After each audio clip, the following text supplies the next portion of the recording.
Let's go to Moloko Moloto now. The Chinese President Xi Jinping, he landed in South Africa yesterday for a 3-day state visit that included the BRICS Summit.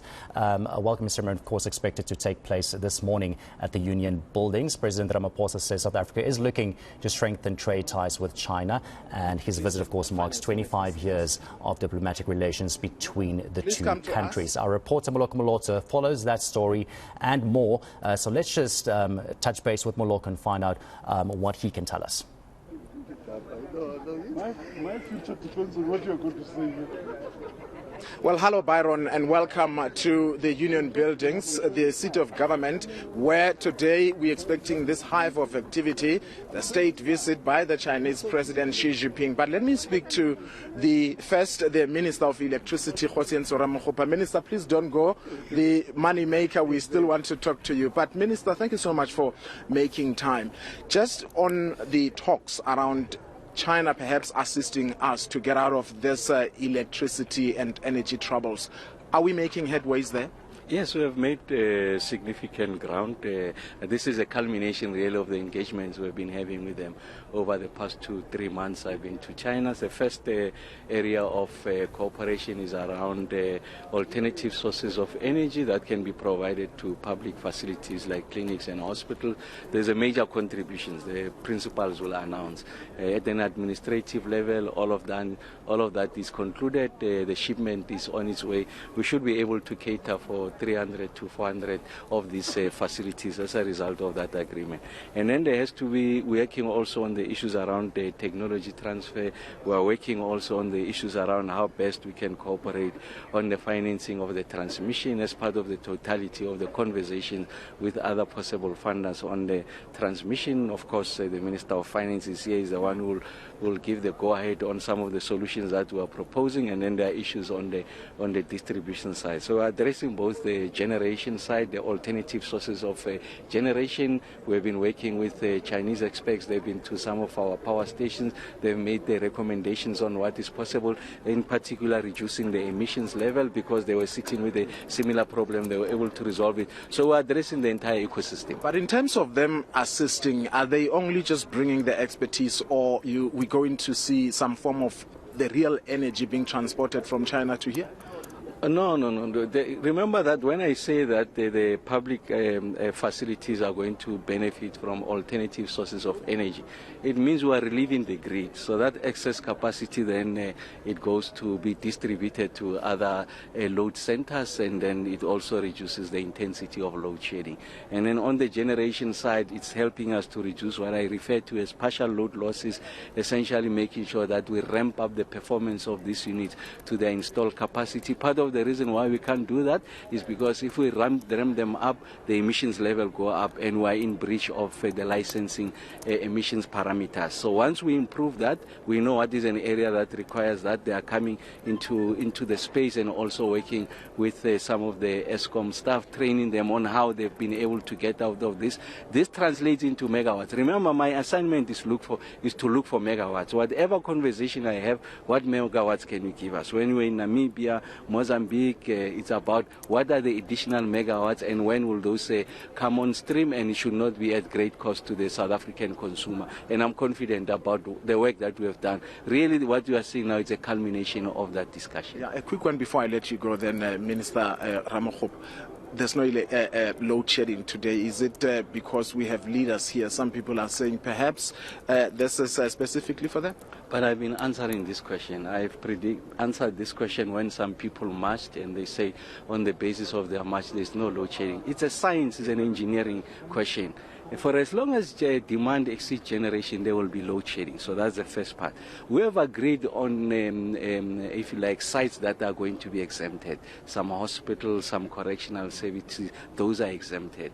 And then everyone else must make a contribution. So if there's no load shedding in the Sandton area, it could be because that it's a scheduling issue. If there's no load shedding today, it's because we're generating more than demand. Yesterday, remember, we suspended load shedding during the day. because there was improvement on the generation side. So we will never exempt anyone unless we are able to make a case. So if there's certain area, then they've declared it a national key point, then they'll be exempt. But no, it can't be arbitrary. We have to make sure that there's an appreciation of the scale of the problem. All right. Thank you so much, the Electricity Minister, Ramagopa. Let's speak to the man who's responsible for the public purse, Minister of Finance, Godongwana. Minister, thank you so much for making time.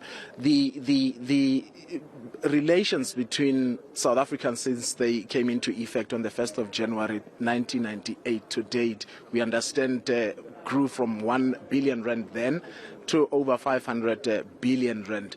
But has this been beneficial to both of us, China and South Africa, in what way? It's very beneficial, a great deal. China is a major consumer of our commodities and therefore is having an impact, particularly on our mining sector. So that relationship is beneficial. What we are trying to discuss at the moment is that although that relationship from a trade perspective has been beneficial, there's a trade imbalance in the sense that we import more from China than we export to them. And that trade imbalance, we need to find a way of closing the gap. We importing finished products. We are exporting our mineral resources. Some would argue that we are essentially sending jobs to China because we are not beneficiating. Are we making any progress in terms of ticking that box? No, let me just say we're not only sending jobs, they're also giving us jobs. When they buy our commodities, they expand our mining base and therefore creating jobs.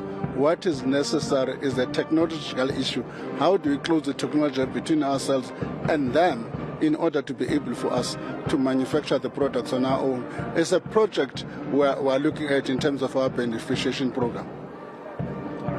Minister of Finance, Godongwana. I'm just going to let them go because it would appear that the proceedings would be starting any time from now. I'm just going to ask my colleague Mokhomotsi to show you the officers, the army personnel, as they are drilling in preparation for this all-important state visit by the Chinese president. The last time the Chinese President Xi Jinping was here was in July 2018. This was just 3 months after President Cyril Ramaphosa was first elected in February 2018. And of course, considering what has been happening in China itself, the domestic economy there really dwindling, and also the unemployment rate that is spiking, particularly among young people, and the crisis in regard to the property relations there. The whole dynamics really forcing the governing party, the Communist Party, to say they want to attract more private investment into the country. And of course, as you heard from the Minister of Finance, Godongwana, they are doing all they could to ensure that this relationship between South Africa and China continues to be more beneficial to both countries.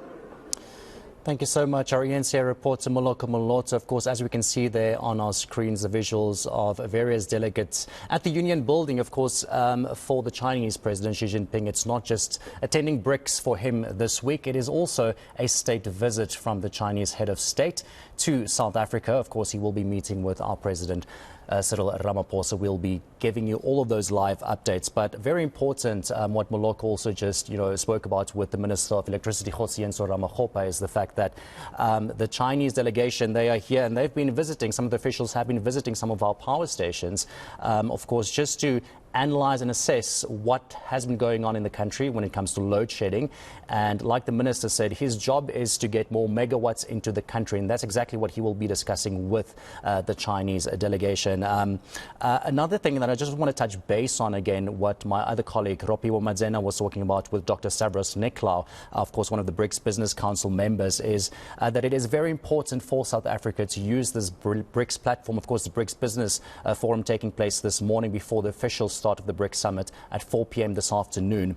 Very important for South Africa to use this platform to grow our exports to other BRICS countries, especially, again, China, and also to further enhance trade with them. And then, of course, when we take a look at the program, one of the key things that will be discussed this morning, a panel discussion actually taking place right now, is delivering on a just energy transition.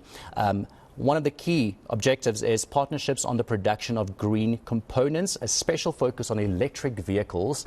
And we know the president a few weeks ago, when he was in the Eastern Cape at his presidential imbizo, he did mention that the Eastern Cape is going to be one of those provinces that will be benefiting from this when it comes to the production, mass production of electric vehicles. So a lot of developments taking place here, a lot of trade being discussed, and we will be giving you all of those updates, of course, for these next few days right here on eNCA.